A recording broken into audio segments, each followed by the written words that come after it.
Over the past few years, the NBA has been searching for its next face, the next superstar who takes the future generation by storm. And heading into this year's Western Conference Finals, we knew it was more than just OKC versus San Antonio, and more like Shai versus Wemby, who'd take the title of the next face of the league. And now, it looks like we finally have our answer.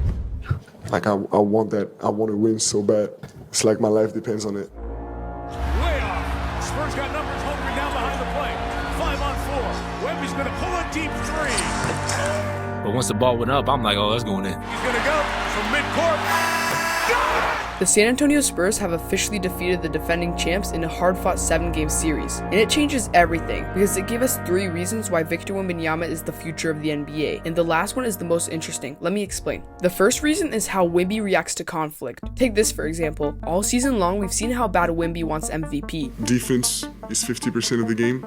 So when he saw Shai take the trophy ahead of Game 1, Wemby responded by playing his heart out, taking control of Game 1 and making it seem like the award was given to Shai by mistake. Wemby played an exhausting 50 minutes in Game 1 and put up Wilt-like numbers. 41 points, 24 boards, and 3 assists. And the performances continued to pile up throughout the series. Every game, Wemby made it a point to strike back at Shai, with his flame from losing the award fueling him match after match. But this is where things get crazy, because what if I told you Jordan was in the same situation in his prime and responded the same pound for pound? It's true. Back in 1993, Jordan finished second in MVP voting behind Charles Barkley, and when those two met in the finals, Jordan took over. I was a little bit upset that I didn't get the MVP that year and they gave it to Charles Barkley. But with that said, okay, fine, you can have that. I'm gonna get this. He averaged over 40 points in the series, including a 55-point masterpiece in Game 4, leading Chicago to the title in 6 games. And that's the point. When a 22-year-old starts showing the same answer-back mentality as a GOAT, you start to realize that the league might already be in its next era. However, the second reason may be even more crucial than the first in understanding Wemby's rise as the next face of the league. That being how he carries his teammates, not by scoring, but by elevating everyone around him on and off the court. Just look at his interactions with the Spurs' young core, like when Dylan Harper was drafted. Him and Wemby's first interaction starts like this. Hey, I play for the Spurs too. My name's Vic.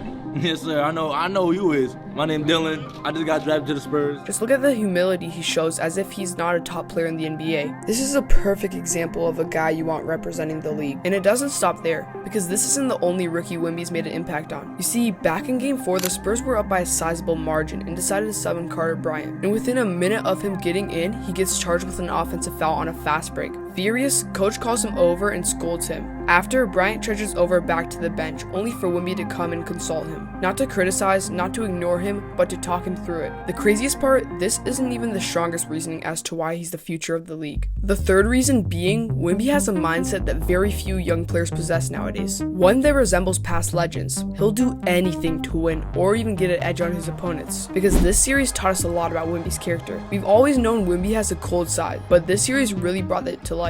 And it showed after Game 5's loss. Right before checking out of the game, Wemby told Mason Plumlee something we can guess to be injured an OKC player, almost in an attempt to get an edge on OKC. And the third string did just that, blatantly fouling Jared McCain on 2 possessions, resembling Kobe's hard foul on Gasol at the Olympics, showing how hard he and Wemby alike will go for a mental edge. Not to mention, after the game, Wemby refused to talk to the press, and showed up to the arena the following game sporting monk-like attire and a fresh cut, channeling what he learned in China last summer. And to follow that up, he balled out in Game 6, obliterating the Thunder on both ends, eventually closing out the series. This kind of mental toughness can't be taught, showing why Wemby's one of one. At just 22 years old, Victor Wembanyama isn't just putting up historic numbers, he's carrying himself like the next great superstar of the sport. The intensity, the leadership, the obsession with winning it all feels familiar, like we're watching the beginning of something much bigger than just another playoff run.